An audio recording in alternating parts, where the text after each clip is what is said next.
And we have our microphone holders on either side of our group here, so just raise your hand and we'll get it to you.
Okay. Yeah, I gave him a 1 minute warning. Yeah, well, a minute ago, I gave him a warning, yeah. Hey, Michael. Chris Pica. Good to see you, sir. Come on up. Yep, and we everybody lined up. Yep. Hey, guys. Pleasure. Glad to have you guys here. Hey there. Good morning, Coach. Chris, good to see you, sir. There? Yep. Oh, they okay with me? Okay.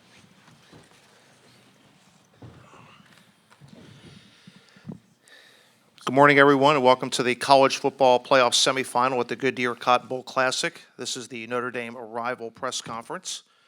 And this time we will ask our players, our head coach, Coach Kelly, and Sam Mustipher and Drue Tranquill. And we'll begin with Coach Kelly. We call this the Arrival Press Conference. However, you and your team actually arrived throughout the day, yesterday, and into last night. And did everyone make it in here okay? Yeah, we made it in just fine throughout the day. Certainly, we are excited to be here. Want to thank certainly the Cotton Bowl chairman. Carl Ice was there last night, got a chance to fire up the troops, talk to the team. He awarded me with I don't know if it's customary, but a 10-gallon hat, which I readily accepted as I went over and got my cowboy boots. So I feel as a Texan today. We're excited. Rick Baker has been with us, the president and CEO. I want to thank him. But I know our guys feel very comfortable. We're in a great hotel, the Gaylord, so just first-class accommodations. And again, we're excited about getting into a routine now. Now that we've gotten settled in, it's really for us now to get into a game week mode and kind of flip it into, our preparation. Coach, please introduce your two student athletes. Most everyone here knows them, but there may be a few folks who do not. Well, first and foremost, they are two graduates of Notre Dame. Both of them have degrees in engineering. Both of them are captains. Drue Tranquill, linebacker, and Sam Mustipher, offensive center. So very proud of both of them as graduates of Notre Dame in a very challenging academic degree as engineering, and both captains for. So great football players, but extraordinary individuals. Thanks, Coach. Let's go to questions for our student athletes. Just raise your hand. We'll get the microphone to you. Not all at once now. Yep, right in front. Chuck Carlton, Dallas Morning News for Sam. Just curious what you've seen on film about the challenge that the Clemson defensive line presents, and also could you talk about how your offensive line came together this year after losing some key personnel from last year? Absolutely. Clemson's got a big athletic front. They've shown that on film, the ability to move, get off blocks, and make a lot of plays. It's going to be a challenge for us, and we understand that, and it's just going back to the fundamentals and basics. Hang on. How you guys came together this year after losing so much talent from last year? We have a standard of Notre Dame offensive line play that it's been here long before I got here, long before those guys who moved on last year got here. And we take pride in what we do, and we understand guys on Saturdays who've played here before are watching us. And we go out there every weekend and we give it the best we have. Drew, one for you from someone who sent it in to us. Talk about the defense. You guys were, top 10 in both defense and pass efficiency defense. What has been the key to the success of the defensive unit this year?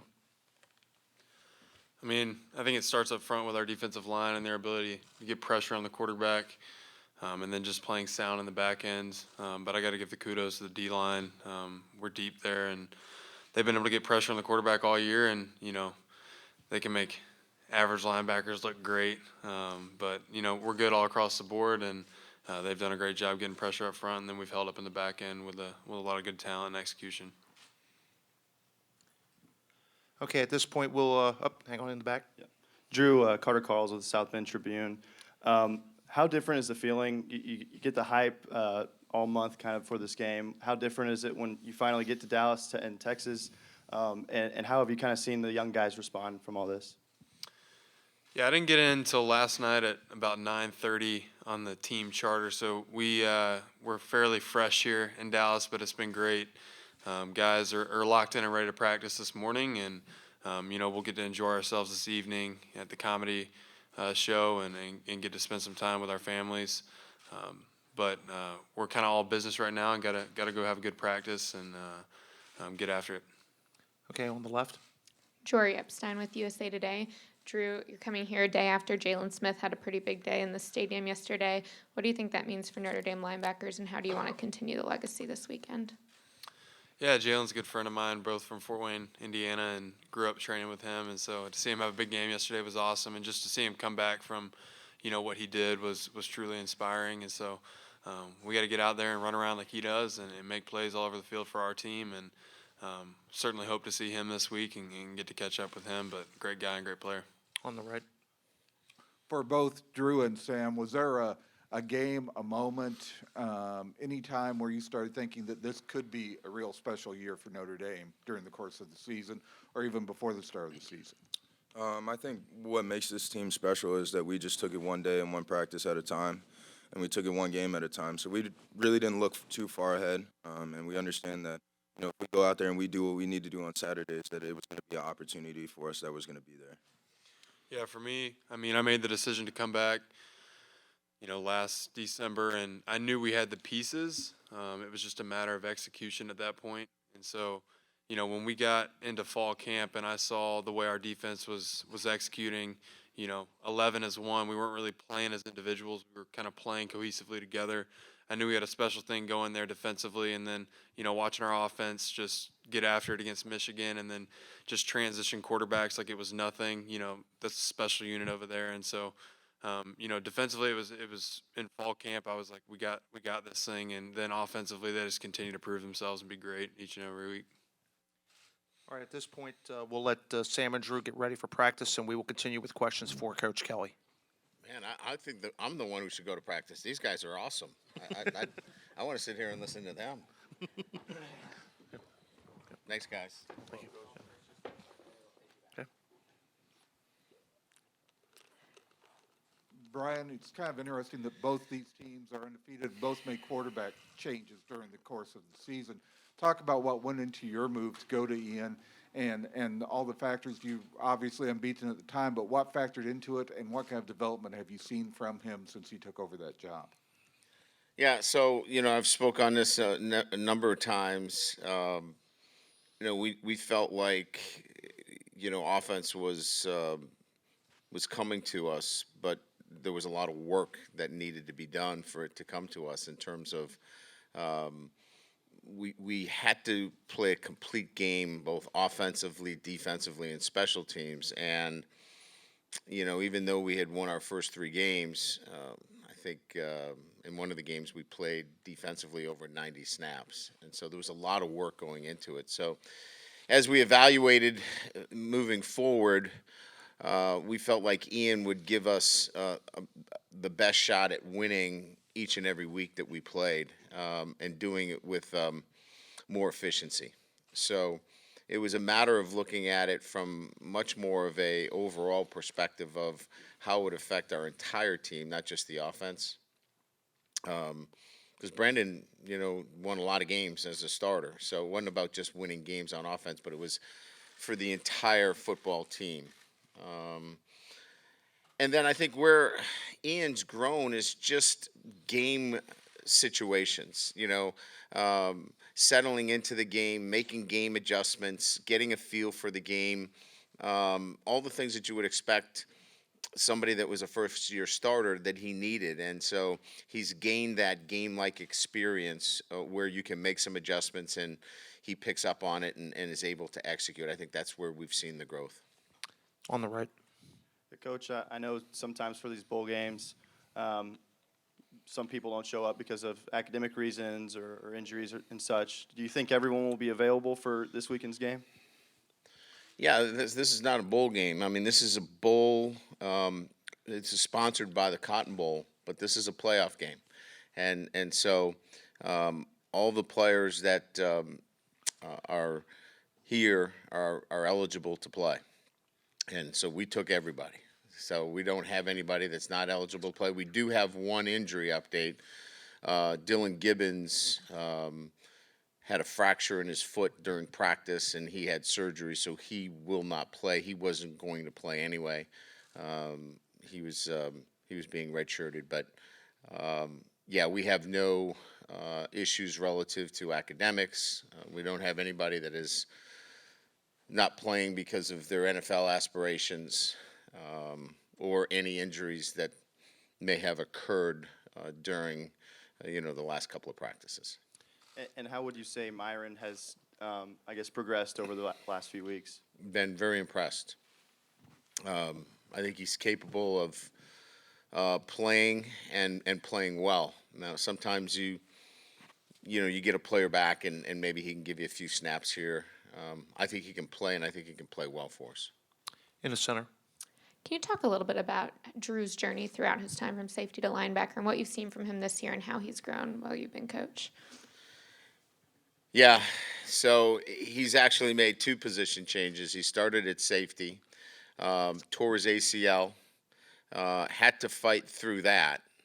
Then we moved him to rover. He tore his other ACL, fought through that, and we moved him to linebacker. So his journey has been amazing in terms of injuries, overcoming injuries, just an amazing, just off the field, on the field, what he's been able to do. He's now married. He's got a child on the way. He's just he's everything that you want in this business relative to coaching. Just a mentor to our players, a great leader, somebody that overcame adversity through his career here, and a great representative of our university as a great student. So,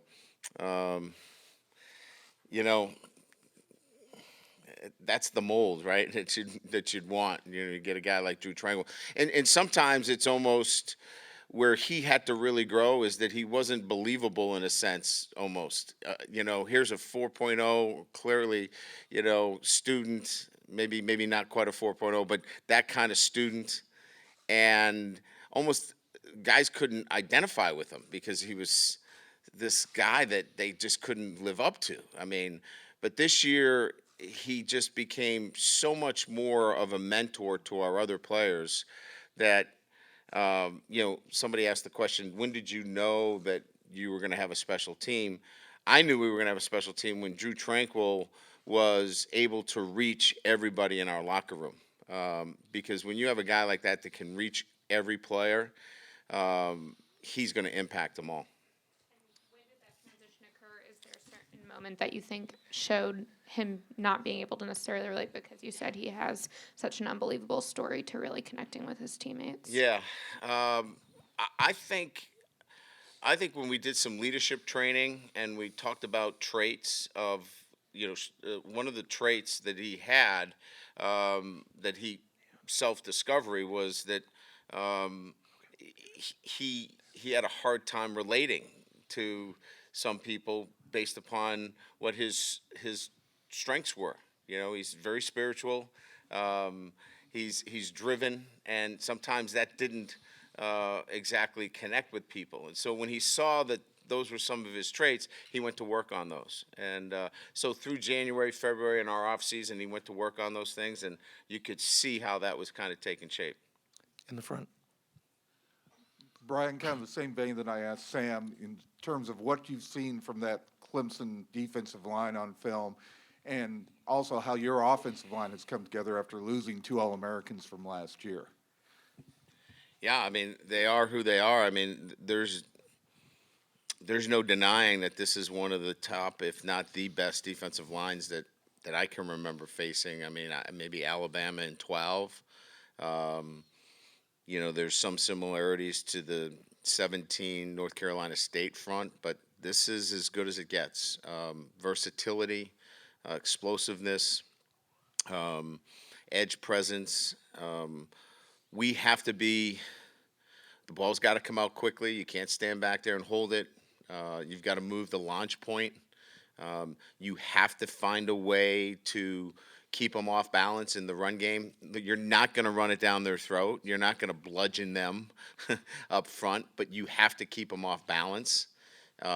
So it will be a challenge. But I think what's happened this year with this offensive line is that they work well together. They now know each other. They know how to work with each other, and they play off each other pretty good. Second row. Will Vandervoort with the Clemson Insider. Coach, what's your relationship with Coach Sweeney, and how far do you guys go back? Do you go back to 2015, that first game, or is it even further? Before 15, we had met a couple of times prior to that, but we spent some time in the off season 15 at different events, and we play in the Peach Bowl Classic golf tournament together. So we've been able to spend some more time outside of football. You know, I think we just enjoy our company in the sense that we can talk about other things than football. We talk about our foundations and what we do in our foundations, and you know, can keep it lighthearted, you know, from that perspective. So it doesn't have to be all about football. I think we kind of like it that way. Last question in the front. This may be the last question, but I don't know how aware you were of during the final weeks of the CFP debate. There, you were clearly in the playoff, but there were people going, "You don't have to play a championship game." Some of the teams on your schedule were enjoying down years, that sort of thing. How, you don't normally associate Notre Dame and respect in the same thing, but is there a little bit of a respect factor at all for you and your team coming into this game? No, I really don't think so. I think that, there was a little bit of, I think every team other than maybe, Alabama and quite frankly, Clemson, who's been here 4 times, everybody's going to get picked at a little bit. But, we think our schedule, has always been set up to play the very best. And, we won every game we played. So, I think it's natural that there's always going to be a little bit of chatter, but I don't think we ever felt that there was disrespect. We got to go out and win, in these big games, certainly, because we're still being compared to what happened in 2012, fair or unfair. We need to set, a new kind of parameter there. But no, I don't think our guys, they've heard enough of it. They're ready to play. But I don't think we lost any sleep over it. Thank you, Coach. We appreciate you spending time with us. We'll let you head to practice. We'll see you later in the week. Thank you. Thanks, Coach.